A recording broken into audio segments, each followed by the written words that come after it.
no sé, de algún fotón y de alguna partícula, en dónde se va a presentar más. Es decir, el mismo efecto, si se produce en un tipo de radiación a mayor o menor dosis. Entonces, el efecto que produzca, perdón, el tipo de radiación que produzca el mismo efecto a una menor dosis tiene una mayor eficacia biológica relativa. ¿Vale? Y el otro factor va a ser el fraccionamiento de dosis. Aquí el fraccionamiento de dosis nos hace referencia a la reparación celular. Es decir, en la molécula diana, que es, cuando se habla de molécula diana, hablamos de la molécula de ADN, tiene ciertos mecanismos de reparación, ¿vale? Cuando se hace un daño directo o indirecto a la molécula de ADN, hay rompimiento de las hélices, ¿vale? Estas hélices, cuando se rompen, tienden a repararse, ¿vale? Entonces, si nosotros fraccionamos, no sé, ¿qué será? No sé, 10 Gray en 10 días. Un ejemplo, no solamente es un ejemplo. Si fraccionamos 10 Gray en 10 días para una investigación, vamos a ver que es muchísimo la diferencia de otra corte en la que se fracciona solamente 10 Gray en 2 días. ¿Por qué? Porque estos mecanismos de reparación celular y mecanismos de reparación moleculares se van llevando a cabo. Entonces, van aumentando, aumentando, aumentando, aumentando, y realmente esa eficacia biológica relativa también va a disminuir conforme el fraccionamiento mayor de dosis. Y a menor fraccionamiento de dosis, bueno, los efectos producidos van a ser mucho mayores a que si fraccionamos pues de manera muy larga, o si se adquieren esas dosis de manera demasiado intermitente, pues los mismos efectos, ¿no? Bueno, aquí vamos a definir, como ya se había comentado, lo que es la transferencia lineal de energía. Dice que es la energía media impartida por los eventos de excitación e ionización causados por una partícula cargada atravesando determinada distancia. Es decir, cuántos efectos de ionización se producen en una distancia determinada de tejido. Aquí hablamos de tejido exclusivamente porque estamos hablando de radiobiología, ¿no? Pero también equivale a otras estructuras. Entonces, si tenemos que las radiaciones de alta transferencia lineal de energía o alto LED producen muchas ionizaciones y lesiones más dañinas, aquí se nos vienen a la cabeza que este tipo de radiaciones son las radiaciones corpusculares, ¿vale? Es decir, las radiaciones corpusculares tienen muchísimas más ionizaciones que las radiaciones electromagnéticas, ¿vale? Por eso son un poquito, se podría decir que más peligrosos. De hecho, todavía hasta el 2016, fue la verdad un artículo que leí hace como un año, cuando fue que hice esta presentación, todavía era el radón la segunda causa de... permítanme un poquito, escuché un ruido.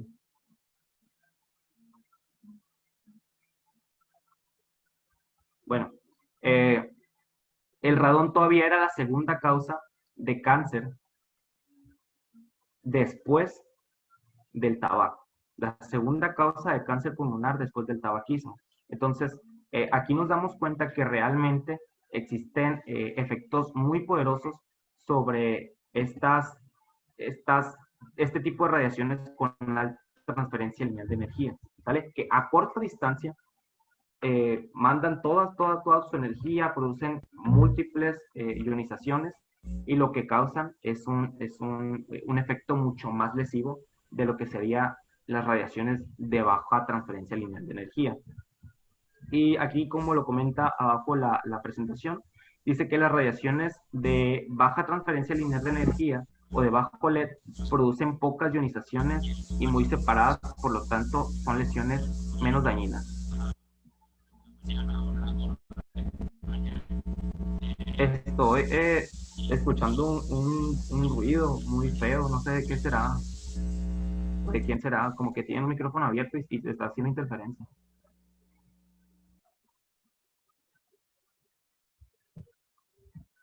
Bueno, listo. Creo que ya quedó. ¿Sí, verdad? Ok. Bueno, entonces aquí tenemos un ejemplo aquí con estrellitas. Bueno, aquí en la imagen las estrellitas equivalen a las ionizaciones, por decirlo de alguna manera, ¿no? Donde vemos que se pone un ejemplo en el que la alta transferencia lineal de energía a corta distancia, mucho más corta que las de baja transferencia lineal de energía, producen mucho más lesiones, ¿sale? Mucho más ionizaciones y efectos mucho más lesivos. Y aquí vemos cómo de manera gradual se van produciendo ionizaciones. Se hace una ionización, de manera intermitente, se avanza más y se produce otra ionización. Entonces aquí vemos que también el poder de penetración tiene mucho que ver. El poder de penetración va y hasta que llega hacia el punto de transferencia más alto de energía es donde se deposita la mayor cantidad, ¿sale? Y aquí se va haciendo de manera lineal, pero a una corta, muy corta distancia. Y bueno, sobre lo que es la eficacia biológica relativa, vemos que una dosis de radiación de referencia necesaria para producir un determinado efecto dividida por la dosis en cuestión capaz de producir el mismo efecto. Es decir, mientras menor dosis para producir el mismo efecto, hay una mayor eficacia biológica relativa. Y esta va a aumentar con la alta transferencia lineal de energía. Aquí nos marca un rango que es un máximo de 100 kiloelectronvolt por 10 a la menos 6, pero que luego desaparece por dispersión del exceso de energía. Entonces, cuando se supera, por decir, un cierto límite, un cierto rango, ese exceso de energía se va a dispersar y realmente la eficacia biológica relativa pues va a decrecer, ¿no? Como haciendo una curva hacia abajo. Y también nos comenta que el efecto biológico es mayor a dosis única que a una dosis fraccionada, que es lo que les comentaba, ¿no? Realmente esos tres factores, lo que es la transferencia lineal de energía, la eficacia biológica relativa y el fraccionamiento de dosis van de la mano, ¿no? Para poder estudiar de cierta manera lo que es los efectos secundarios o los efectos producidos en el material biológico sobre las radiaciones ionizantes. No es lo único, nada más los efectos físicos. También se tiene que tomar en cuenta mucho el estado de la célula. Por ejemplo, si la célula es una célula madura, si tiene una alta actividad mitótica o alta actividad metabólica, también se tiene que tomar en cuenta para valorar esta eficacia biológica relativa, ¿no? Y bueno, vamos aquí hacia lo que es el fraccionamiento de dosis.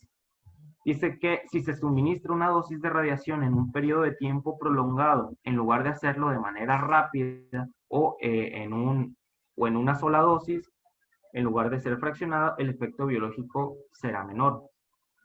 ¿Okay? Entonces quiere decir que aquí también para calcular un efecto biológico se tiene que tomar en cuenta mucho el fraccionamiento de la dosis, ¿no? Que es algo con lo que se trabaja todos los días. Dice que la exposición aguda con alta tasa de dosis, exposición prolongada con baja tasa de dosis, y aquí vemos la tabla como los efectos siguen siendo los mismos, y en la exposición aguda vemos que aumenta de manera eh, lineal, no es totalmente creciente. Y aquí vemos igual, si tenemos una dosis fraccionada a una sola dosis, pasa exactamente lo mismo, ¿no? Esos efectos no aumentan, simplemente van de manera lineal sobre una sola raya sin aumentar estos efectos que se buscan. Entonces el fraccionamiento de dosis aquí toma un papel muy importante también para valorar o estudiar los efectos biológicos sobre el material biológico vivo. Y bueno, aquí vamos a ver la interacción de las radiaciones ionizantes con el material biológico vivo. ¿Cómo es que se producen? Tenemos primero esta interacción con la célula, ¿vale? Recordando aquí este modelo muy bonito de la célula, que tenemos nuestros receptores, aquí vemos nuestra bicapa fosfolipídica, aquí vemos nuestras cabecitas de fósforo, nuestras colitas de lípidos, vemos algunos canales proteicos, podemos encontrarnos también quizá algún canalito de agua por aquí, vemos unas mitocondrias, vemos el núcleo, y el citoplasma, ¿no? Que es muy rico también en moléculas de agua. Entonces, la molécula diana va a ser el ADN, ¿sale? La molécula diana de la célula es el ADN. Y no porque diga o se diga que tiene cierta afinidad por esta molécula, ¿no? Porque es un comentario totalmente erróneo, ¿no? La radiación ionizante no tiene afinidad por absolutamente nada. No es que tenga un olfato o un super que diga, hay actividad metabólica. La actividad se vuelve más radiosensible, esta célula o esta molécula, y los efectos reflejados se ven de mucho mejor manera, o se ven efectos mucho más realzados, ¿no? Mucho más visible los efectos a menor dosis de radiación por el efecto radiosensibilizador que le está dando su misma condición. En este caso hablamos de la condición de la actividad mitótica o la actividad metabólica. Entonces, vamos a hablar sobre todos los efectos que se producen a través del ADN, que es realmente lo que más nos interesa.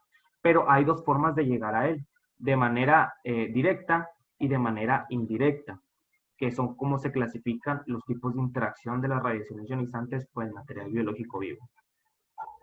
Entonces, en las interacciones directas vamos a tener partículas cargadas que van a tener alta transferencia lineal de energía y alta eficacia biológica relativa, ¿vale?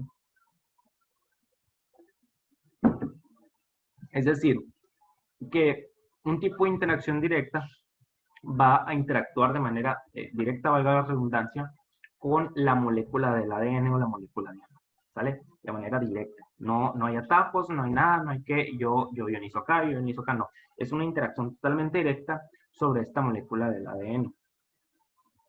Entonces, aquí vamos a tener las partículas alfa, partículas beta, y los efectos indirectos.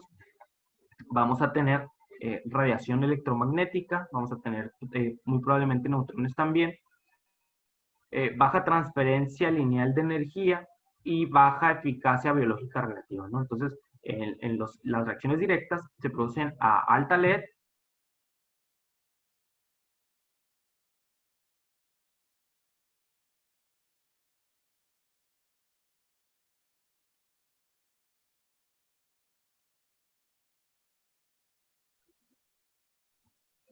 Y entonces, si ya explicamos cómo son estos dos efectos, vamos a ver ahora realmente cómo es que se producen. El efecto directo realmente no tiene mucha más complicación que esto, ¿no? La radiación simplemente ioniza una parte de la molécula del ADN, del modelo de doble hélice, y ese efecto ocasionó una lesión o un daño en la molécula, de manera directa, ¿no? Sin atajos, sin escalas. Y el efecto indirecto puede producir por ejemplo, en el nucleoplasma, un efecto de ionización. Y este efecto de ionización va a hacer que haya moléculas inestables dentro. ¿Okay? Y cuando ese electrón inestable entra a ionizar también, por ejemplo, una molécula de agua, vamos a separarla por completo. ¿Cómo así? Entonces, el electrón entra en contacto con el H2O, recordando que tenemos esta constitución, y se van a separar por completo. Un oxígeno se va a ir hacia otro lado, pero vamos a tener un radical hidroxilo libre. ¿Okay? Este radical hidroxilo es un material, es una molécula altamente oxidante, ¿vale? Al ser altamente oxidante, va a ser altamente lesiva y va a tener un contacto directo con la molécula del ADN, ¿sale? En este radical hidroxilo. Y si ya tenemos un electrón también que se perdió, ese otro electrón puede ir y buscar otra molécula de agua para ionizar. Entonces tenemos otra lesión cerca del ADN para atribuirle. Y si tenemos aparte el oxígeno también se puede combinar con otra molécula estable de H2O o de agua y volverlo un peróxido de hidrógeno. Entonces, este peróxido de hidrógeno lo que va a hacer también es volverse altamente reactivo y altamente oxidativo. Entonces, al ser reactivo y oxidativo, se vuelve lesivo para la molécula del ADN y también va a causar un daño, ¿no? Entonces, a todo esto se le conoce como teoría de los radicales libres. Entonces, el efecto indirecto actúa por medio de la teoría de los radicales libres para causar daños hacia la molécula del ADN o la molécula diana. Y el efecto directo simplemente es una acción de ionización directa sobre la molécula de ADN y el daño se produce ahí mismo, ¿no? Y aquí tenemos una cadena de lesiones que nos pueden producir otras lesiones, vaya, hacia otras zonas, no solamente la molécula del ADN. Entonces, como ya lo vimos un poquito aquí, tenemos lo que es la acción indirecta, donde existe daño, ruptura del ADN por medio de radicales, que es los radicales libres del agua, específicamente, ya que, de hecho, existen dos tipos de radicales libres, ¿no? En el cuerpo sobre la teoría de los radicales libres, que son las especies reactivas del oxígeno y las especies reactivas del nitrógeno. Sin embargo, aquí nos estamos abocando mucho a lo que son las moléculas del agua. Entonces vamos a hablar sobre las especies reactivas del oxígeno, que forman parte de la teoría de los radicales libres. Y la acción directa, que tenemos aquí el daño por la ruptura del ADN por este efecto de ionización de radiación. ¿Sale? Entonces, esa realmente es la gran diferencia, ¿no? Las especies reactivas del oxígeno que se van formando por una ionización por medio de la radiación, y en la otra es un daño totalmente directo, que no hay mayor explicación ni mayor ciencia, ¿no?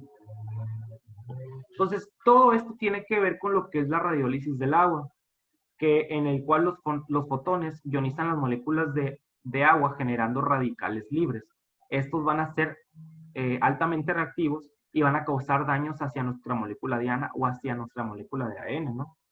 Entonces, aquí está el mismo ejemplo en el que se hace una ionización de una molécula de agua y tenemos un electrón libre en el que, por ejemplo, si se le deja... mañana voy a ver para recoger lo que me mandaron. Un segundo. Sí. A ver, mañana que lo veas, ya lo había visto. Un segundo. Entonces, Listo. Muy bien. Entonces, les comentaba que aquí, igual, se hace la ionización de una molécula de agua, en el que si lo separamos, ¿no? Nos queda siempre esto aquí. Podríamos adquirir un peróxido de hidrógeno, podríamos adquirir un radical hidroxilo, donde pues este se queda con un radical totalmente libre, es decir, un enlace sin ninguna conexión y que se vuelve reactivo, ¿no? Y aquí están algunos de las especies reactivas del oxígeno más dañinas, donde tenemos al superóxido, al peróxido de hidrógeno, tenemos al ozono, al radical hidroxilo, al ácido hipocloroso y al alcoxilo, ¿no? En el que estos pues son sumamente reactivos, pero de los más comunes tenemos siempre al radical hidroxilo, al superóxido y al peróxido de hidrógeno, que son los que más reaccionan ante estas moléculas. Entonces, aquí vamos a definir las especies reactivas del oxígeno, que ya vimos que se clasifican como ROS, o más bien se abrevian como ROS, perdón. Y en inglés tenemos el nombre de Oxygen Entrainment Ratio, que es un potente efecto radiosensibilizador. ¿Sale? Este efecto radiosensibilizador viene de la teoría de los radicales libres, como ya les comentaba hace rato, en el cual dice que este efecto radiosensibilizador va a causar daños hacia la molécula del ADN, haciendo un efecto indirecto, donde primero se ioniza el líquido o las moléculas alrededor del ADN, y las especies reactivas del oxígeno se encargan de hacer el daño o la ionización hacia la molécula diana. Y bueno, este efecto radiosensibilizador va a aumentar con la baja transferencia lineal de energía, es decir, con las radiaciones de tipo electromagnéticas, que son las que tienen una baja transferencia lineal de energía.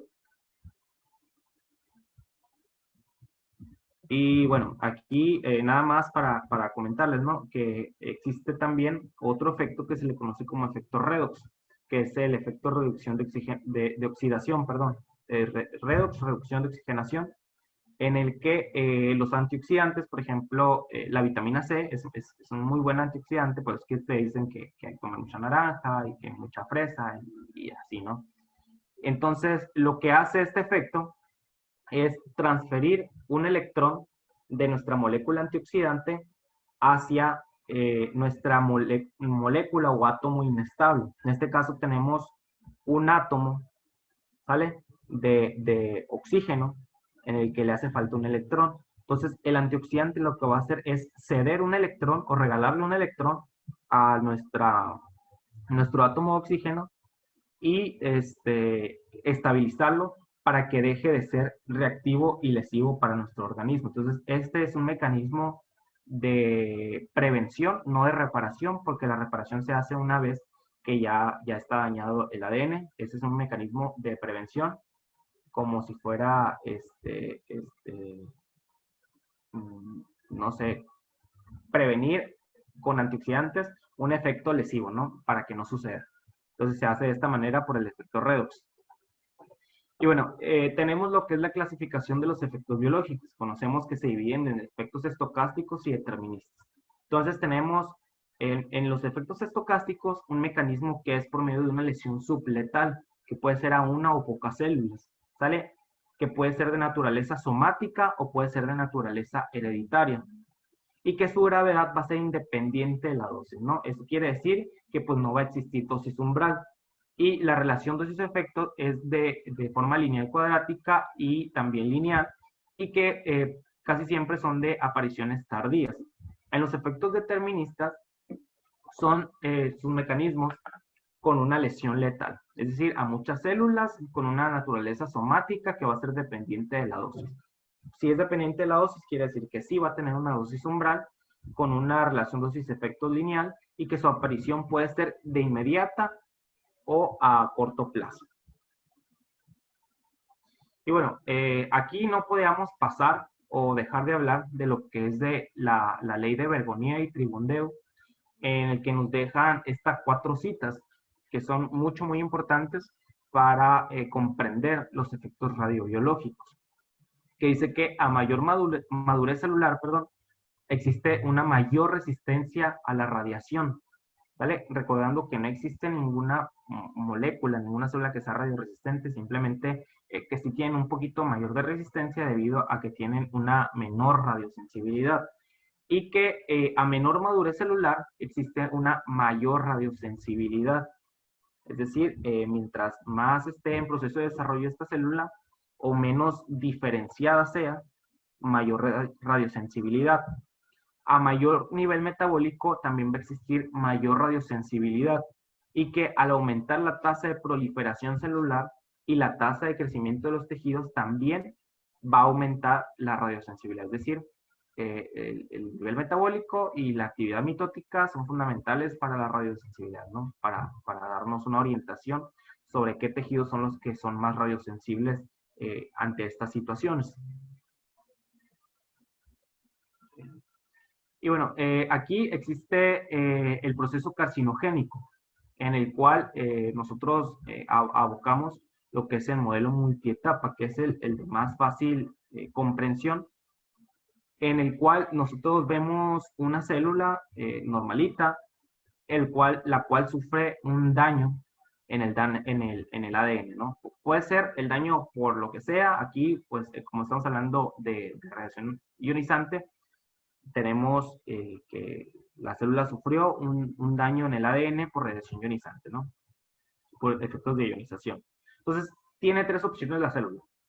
O repara esos daños, o sufre apoptosis, es decir, sufre muerte celular, o muta.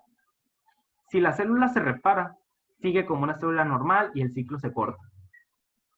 Sigue su ciclo normal, obviamente, pero ya no hay un proceso totalmente diferente, ¿no? Sigue como su ciclo celular de vida normal. Si hay muerte, el ciclo se corta, esa célula simplemente queda como desecho, es fagocitada por el organismo y el ciclo de mutación se corta. Pero ¿qué pasa si la célula se repara de una manera errónea? Es decir, si existe una mutación. Bueno, a partir de aquí vamos a tener 4 etapas, por eso se lo conoce como modelo multietapa. Una etapa de iniciación en la cual no logra ser reparado ese daño y se muta. ¿Sale? La conversión en el que esa célula iniciada ya mutada recibe daños a los cromosomas. ¿Sale? Entonces, la célula convertida va a ser un proceso de promoción. Es decir, va a empezar ahora sí a multiplicarse de una manera un poquito más acelerada y descontrolada para llegar a la etapa de la progresión, donde éstas siguen su actividad de replicación de manera descontrolada, de manera errónea, hasta llegar al proceso carcinogénico y o de metástasis. ¿Vale? Entonces, a esto le vamos a conocer como modelo multietapa. ¿Vale? Recordando iniciación, conversión, promoción y progresión. ¿Sale? Y es muy fácil de manejar, muy fácil de comprender para poder explicar los procesos carcinogénicos cuando son hechos por un daño al DNA por radiación ionizante. Y bueno, yo les voy a dejar aquí, muchachos, mi conclusión. A mí siempre me gusta poner en las presentaciones conclusión. Siento que hay que llegar a un punto, aterrizarnos un poquito, en el que las radiaciones ionizantes nos dice que son sin duda de gran utilidad, que casi cualquier área tecnológica, pero que estas usadas de manera inadecuada podrían llegar a ser perjudiciales para la salud. Por ello debemos conocer cómo se interacciona la radiación con el material biológico y como profesionales nosotros de la salud y de las radiaciones ionizantes, saber cómo protegerse, ¿sabe? Y cómo proteger a los pacientes también. ¿Para qué? Es parte, ¿no?, de nuestra labor como personal ocupacionalmente expuesto y como trabajador de la salud, siempre poner primero la vida del paciente y también tener la información suficiente para evitar disminuir en medida de lo posible la probabilidad de la aparición de algún efecto biológico. Como les comentaba, a veces es totalmente imposible, no en nuestra área, pero por ejemplo, como les estaba diciendo, cuando es radiación natural, por ejemplo, que el radón, en España hubo entre 2011 y 2015 muchísimos casos de cáncer pulmonar relacionados con la inhalación de este gas tóxico que es el radón, y ahí es imposible, ¿no?, de hacer. Inclusive se dice que aquí en México también existe mucha probabilidad de llegar a ese punto, ya saben, por las grietas de las construcciones, etcétera, ¿no?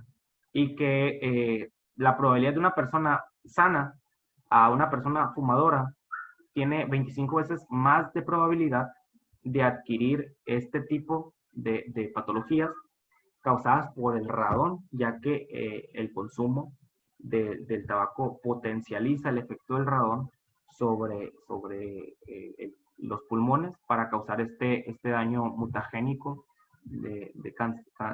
carcinogénico, causado por esta misma condición, ¿no? Bueno, yo por mi parte es todo. Les dejo una pequeña postal del Cerro de la Nevería. Yo soy de Mazatlán, nada más que pues yo estudié y laboro en Culiacán. Ahorita estoy en un pequeño receso laboral, me vine para Mazatlán, tengo ya 4 meses aquí y pues me vine porque dije jamás voy a tener una oportunidad de estar con mi familia tanto tiempo, pues entonces hay que aprovechar a veces cuando uno puede regresar a sus tierras con su familia. Y bueno, de mi parte es todo y si tienen dudas podemos contestarlas entre todos, espero que les haya gustado y pues si no me dicen si... ¿Alguien tiene alguna pregunta para nuestro ponente? Por medio del chat, levanten la manita, como ustedes gusten. Si no, Adolfo, ¿nos puedes hacer favor de poner en tu pantalla tu correo electrónico donde puedes